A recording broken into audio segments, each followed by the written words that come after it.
بسم اللہ الرحمن الرحیم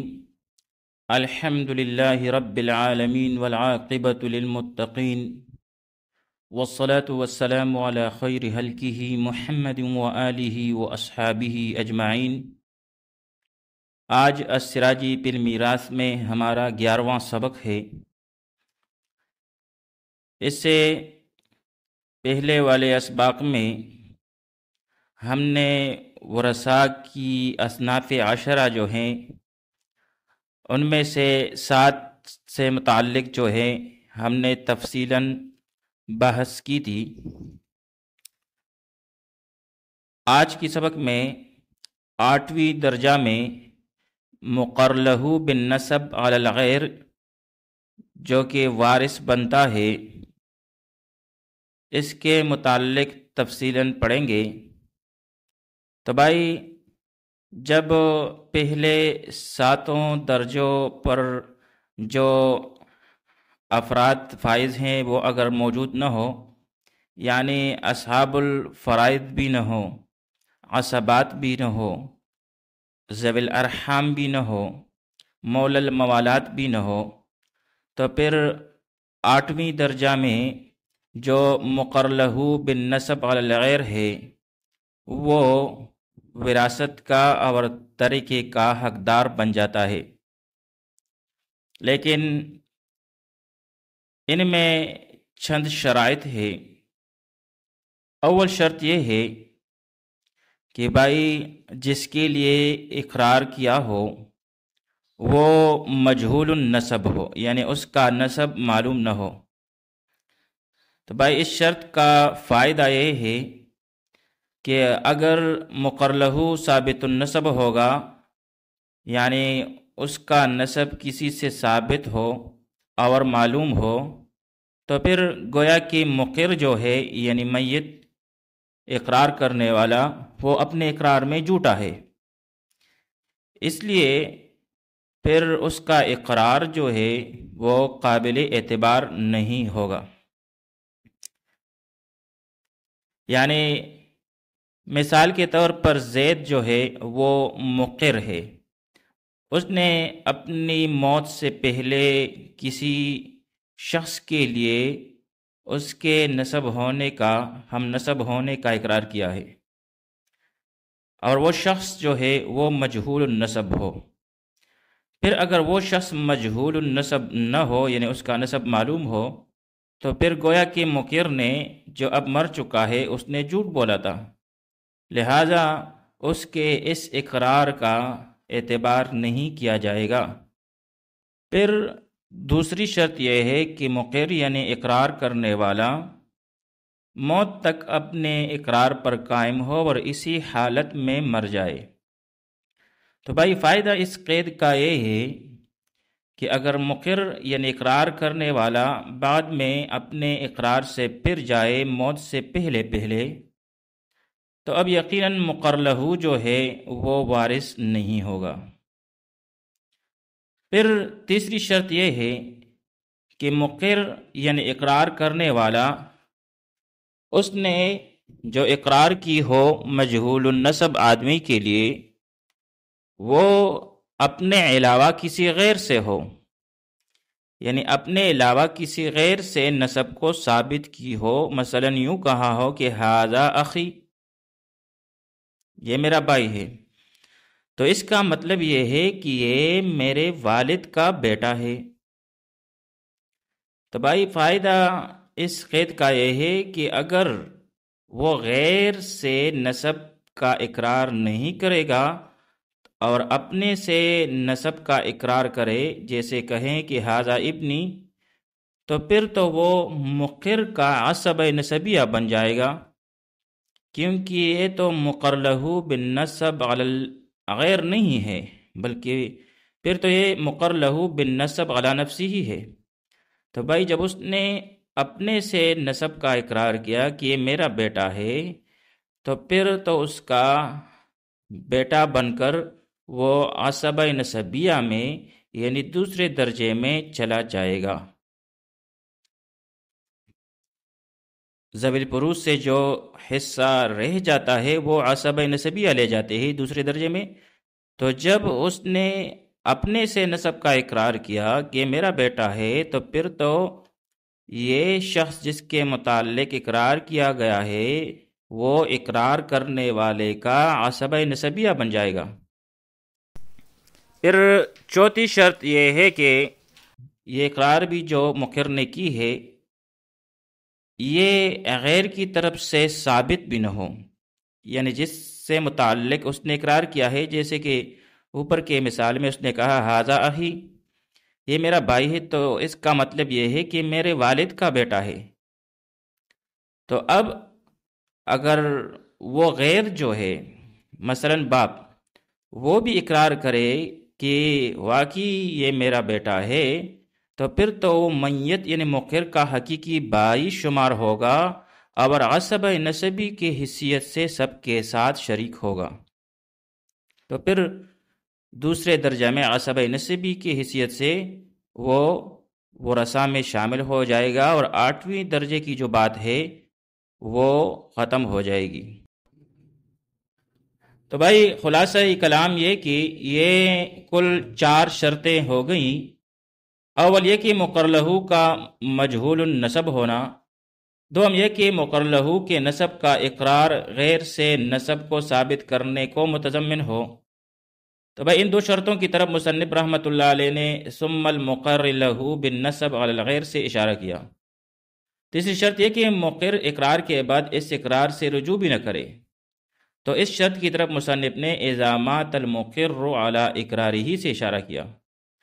اور چوتھا یہ کہ وہ غیر شخص جس سے نسب ثابت کیا جا رہا ہے وہ مقر کی تصدیق بھی نہ کرے، تو اس شرط کی طرف مصنف نے بحیث لم یثبت نسبہ باقرارہ من ذلک الغیر سے اشارہ کیا۔ تو بھائی یہاں تک تو شرائط ہوئی۔ پھر سوال یہ ہے کہ مقر لہو بالنسب علی الغیر جو ہے اس کو مول الموالات سے مؤخر کیوں کیا؟ تو جواب اس کا یہ ہے کہ عقد موالات آدمی اپنی خوشی اور رضامندی سے کرتا ہے، اس میں کسی پر تان نہیں ہوتا، برخلاف اقرار بالنسب علی الغیر کے کہ اس میں غیر پر نسب کا تان ہوتا ہے۔ ممکن ہے کہ وہ غیر یعنی باپ اس کو جھوٹا قرار دے دے، اس وجہ سے عقدی موالات کو مقدم کیا گیا، اور مقر لہو بالنسب علی الغیر جو ہے اس کو مول الموالات سے مؤخر کیا گیا۔ پھر مقر لہو بالنسب علی الغیر جو ہے اس کے استحقاق کی وجہ کیا ہے، وہ وراثت کا حقدار کیوں ہے؟ تو بھائی بات دراصل یہ ہے کہ مقر جو ہے اقرار کرنے والا،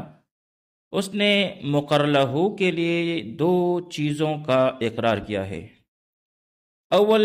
غیر پر نسب کا اقرار، یعنی کہ وہ میرا بھائی ہے، تو اس کا اقرار جو ہے غیر پر ہے، یعنی کہ اس کی والد کی طرف اس کی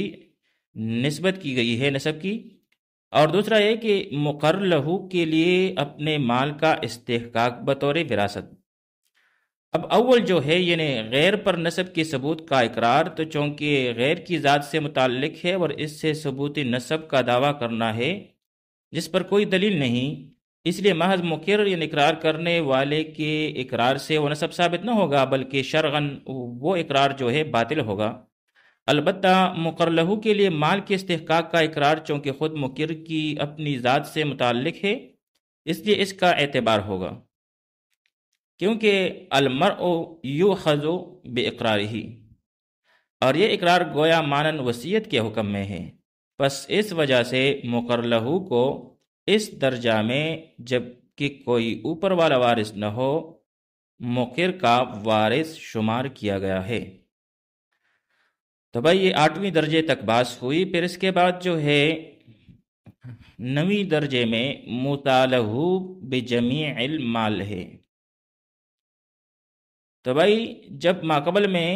مذکورہ 8 قسم کے ورثاء موجود نہ ہو تو پھر طریقہ اس شخص کے لیے ہوگا جس کے لیے میت نے تمام طریقہ کی وصیت کی ہو، اس لیے کہ ثلث سے زیادہ میں وصیت کرنے کی ممانعت ورثاء کی موجودگی میں تھی۔ اب وہ رسا موجود ہی نہیں ہے تو وصیت جو ہے وہ ثلث سے زیادہ بھی کیا جا سکتا ہے، اور یہی احناف کا مذہب ہے۔ لیکن اس میں اختلاف ہے اس مسئلے میں۔ امام شافعی رحمۃ اللہ علیہ فرماتے ہیں کہ جمیع مال میں وصیت نافذ نہیں ہوگی بلکہ صرف ثلث مال میں نافذ ہوگی، اور آپ رحمۃ اللہ علیہ کی دلیل جو ہے وہی ہے کہ ان اللہ تصدق علیکم عند وفاتکم بثلث اموالکم زیادۃ فی اعمالکم، یعنی بے شک اللہ تعالیٰ نے احسان فرمائے تم پر تمہاری موت کے وقت کے تمہارے ثلث مال میں تمہارا اختیار باقی رکھا تاکہ تمہارے اعمال میں کچھ زیادتی ہو۔ تو یہ روایت جو ہے یہ مستدل ہے امام شافعی رحمۃ اللہ تعالی علیہ کی، جبکہ احناف کا مذہب یہ ہے کہ بائی نویں درجہ میں وصیت جمیع مال سے جائز بھی ہے اور نافذ بھی ہو جائے گی، اور دلیل ان کی وہی ہے جو ہم نے بیان کی کہ بائی ممانعت جو ہے وہ ورثاء کی وجہ سے تھی تاکہ کسی کا حق نہ مارا جائے۔ تو جب بائی علت جو ہے وہ مفقود ہے، یعنی ورثاء کی موجودگی جو ہے وہ مفقود ہے، تو حکم بھی مفقود ہوگا، اور وصیت جو ہے وہ ثلث سے زیادہ میں بھی کیا جا سکتا ہے۔ پھر سوال یہ ہے کہ بائی مقر لہو بالنسب علی الغیر سے موصی لہو بجمیل مال کو کیوں مؤخر کیا گیا؟ تو وجہ اس کی یہ ہے کہ مقر لہو میں ایک طرح کی قرابت پائی جاتی ہے، بخلاف موصی لہو کے کہ اس میں اور میت میں کوئی رشتہ داری نہیں پائی جا رہی۔ ہاں، مقر لہو میں میت کے بقول جو ہے ان میں رشتہ داری موجود ہے۔ تو بھائی یہ بات ہوئی موصی لہو بجمیل مال کی۔ پھر آخری درجہ میں 10ویں درجہ میں جو ہے وہ ہے بیت المال، یعنی جب موصی لہو بجمیل مال بھی نہ ہو، میت نے موت سے پہلے وصیت بھی نہیں کی ہو کسی کے لیے بھی جمیع مال سے، تو پھر ترکہ جو ہے وہ بیت المال میں چلا جائے گا، کیونکہ مال ضائع جو ہے جس کا کوئی حقدار نہ ہو مسلمانوں کے مصارف کے لیے ہوتا ہے، اور یہ طریقہ بھی ایسا مال ہے جس کا بظاہر کوئی حقدار نہیں، لہذا یہ بیت المال میں رکھا جائے گا۔ پھر مطہرین احناف کا ایک فتویٰ ہے، اس کو بھی بیان کرتا چلو کہ بھائی اگر شرعی بیت المال موجود نہ ہو کسی بھی ملک میں تو پھر احد الزوجین پر رد ہوگا، یعنی یہ رد جو ہے احد الزوجین پر یہ 10ویں درجہ میں دیا جائے گا، بیت المال کے درجہ میں، یعنی جب موصی لہو بجمیل مال بھی نہ ہو تب، یعنی اصل میں تو زوجین پر جو ہے رد نہیں ہوتا، لیکن جب 9ویں درجہ میں موصی لہو بجمیل مال بھی نہیں ہے تو پھر بیت المال بھی نہیں ہے، تو چونکہ 10ویں درجہ میں تو بیت المال تھا لیکن وہ ہے نہیں شرعی، تو پھر احد الزوجین پر رد کیا جائے گا۔ پھر بیت المال کی کئی قسمیں ہیں، سبق کے آخر میں ان کو بھی پڑھ لیتے ہیں۔ اول بیت المال الخمس والمعادن والرکاز، یعنی اس میں جو خمس وصول کی جاتی ہے اور جو معدنیات اور رکاز ہے زمینی وسائل جو ہے اس سے جو نفقہ اور جو سرمایہ حاصل ہوتا ہے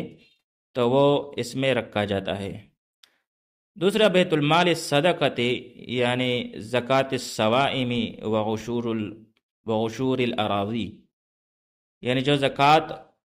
جو وصول کی جاتی ہے اور جو زمین سے عشر وغیرہ وصول کیے جاتے ہیں تو یہ یہاں پر رکھا جاتا ہے۔ تو ان دونوں کے مصارف جو ہیں وہ یتامہ ہے، مساکین ہے، اور ابن السبیل یعنی مسافر وغیرہ ہیں۔